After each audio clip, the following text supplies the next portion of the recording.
Comment chuter sur Amianda Shiwaza Ikkyo Omote. C'est pas évident et il faut être capable de mettre son épaule rapidement au sol sans se faire mal. Du coup, dans cette vidéo, on va montrer un petit peu des étapes avec notamment ces pivots à faire, comment dérouler son corps et ensuite poser son épaule, parce que c'est bien l'objectif d'Ikkyo d'être contrôlé au sol, donc autant être capable d'y aller sans se faire mal pour pas contraindre ses épaules sur les années et les abîmer. Donc tu continues de voir là en fait sur cette vidéo avec nous différentes applications. On y va progressivement. Il n'y a pas toujours besoin que ce soit spectaculaire. Tu vois, on prend le temps, on déroule, on change un peu les angles aussi pour adapter le corps. Et puis petit à petit, on peut aller plus loin.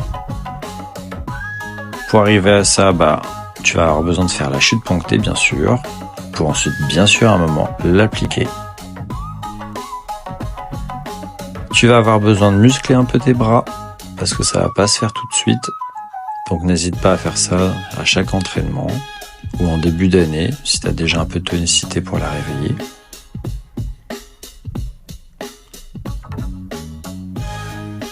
Tu peux aussi t'aider avec un mur. Tu descends tout doucement et tu déroules. Et puis ensuite tu adaptes.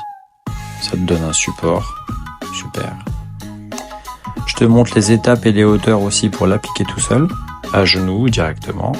Hop, tu déroules les genoux à partir de la position un peu plus haute. Et puis ensuite, tu descends Kibadachi, Kissa.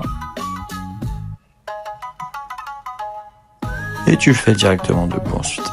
Et puis si tu as envie de t'amuser, tu peux l'appliquer ensuite directement tout seul sur l'application d'Ikkyo.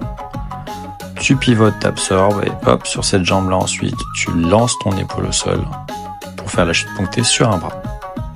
Et puis si t'es très très motivé, que t'as envie de t'entretenir, pourquoi pas de temps en temps.